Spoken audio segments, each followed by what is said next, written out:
So I will just say my reaction is the minority one that it was again, this is a teaser, but I thought it was mostly bad. Were there good strong things? Absolutely. There are many things I liked about it, but overall, mm, being brutally honest, I'd have to give it a low score. That said, there were things that could change the score. Depends if they're going to go through with it because from a comic book angle, there was a lot of strong stuff. However, if this is meant to be what the film will be, I think it will just be okayish at best. Well, let me get the strong things I liked, which were pretty good, right? The Kent family, the Kent farm, that was well done. Lois Lane looks perfect. Lex Luthor looks very menacing. Shots of him looked very, very powerful. And the overall idea that there are these super people like Mr. Terrific basically monitoring the situation makes a lot of sense.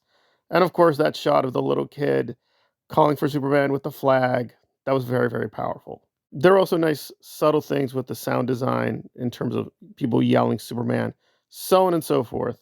And a lot of great Easter eggs, which I will go into in future videos, because there's a lot. I mean, he definitely jam packed this with a lot of Easter eggs. But in terms of the main thing, and you can't deny this, Crypto, wow, he's very prominent. Yeah, I didn't like a lot of this. It just looked and sounded and felt very, very weird. And people are making fun of this saying it looks like the CW. But listen, there's good CW and there's bad CW. Like there's very good CW, like his Angel, right? The later seasons looked great, sound great, very good looking. But there's also the really bad CW. Even things I admired like Smallville sometimes looked really amateurish. Looked really they just cobbled together. Special effects weren't quite there. So maybe it's intentionally looking terrible in a few places. And that costume still looks kind of janky to me. So I don't know, especially towards the end. I know a lot of people are pumped the way he kisses Lois and is going to face that cosmic threat in the background. But really, yeah, that costume is very distracting. And it's really strange because they're invoking a lot of Christopher Reeves. This is basically Christopher Reeves Superman. They're just updating it and changing a few things. So it is very much Mr. Reeves, but again, good or bad, Christopher Reeves with his costume, right? Skin tight. Also, he wasn't super muscular, but he looked athletic. Here he just looks big, right? That's good. But it looks a little off. However, I guessed most of the story, and the story itself is fine. Again, he has forewarned you. This is about the character. It's not really about the action scenes. It's not about the cinematography. Again, there are some impressive shots. The way the camera is very mobile, very kinetic, but still, it doesn't feel like it should be with Christopher Nolan. And yes, we got to say it's Zack Snyder, where you're very precise with the framing, very precise with lighting. They're not really doing that. This is mainly about bright colors, big sounds, so on and so forth. And a lot of people do love that they use the classical score, but again, if you're going to use the classical score, just use the classical score.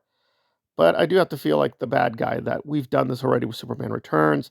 We've done in Donner homage. Yes, they're incorporating other things, but this is mainly the Richard Donner vision all over again. And although I do love those films, including even part three, which people really like to attack, yeah, part four is a mess, but Donner didn't have much to do with that one. But I feel I have to tell people this that the Superman films really distort the comics. Like they only used a very small fraction of the comics. So if that is your understanding of Superman, it is very partial. So this is more correct, but they're changing things again. So it's a little frustrating. So due to the bad elements, I'm gonna have to give the teaser a severe 6.25. I think that's fair.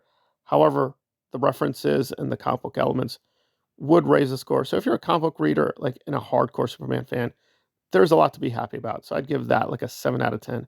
However, I was really expecting like an 8 or a 9. I really was expecting a lot more. It is a teaser, right? It's a teaser. It's not actually a full trailer. But I wanted a little bit more. So, yeah, I'd have to say it's awful. It's not like super garbage, though. It's not like super trashy. They got a lot of things right, but I don't know. It just feels like they haven't quite nailed what they want to do with Superman, which is fine. Listen, Superman is very big. It's a very commercial property, which they're going to lose soon, right? This is a lot about copyright and trademark. So it is what it is. But James Gunn did a good job with the Guardians trilogy. I think there will be a lot of Guardians 3 in this, a lot of Guardians 3. And I did like Guardians 3, but even Guardians 3 had a lot of weak moments. So hopefully the teaser is misleading and most of the film is actually pretty excellent. But for the teaser, it did what it's supposed to do. I'm interested to see more, learn more, but the main thing I felt was kind of pathetic in too many places. But that is me. But we'll be doing a lot more with this teaser because it's definitely going viral and people are going cuckoo crazy. But I don't know. I want more than just bright colors and the old score. Maybe I'm a little too demanding, but that is me.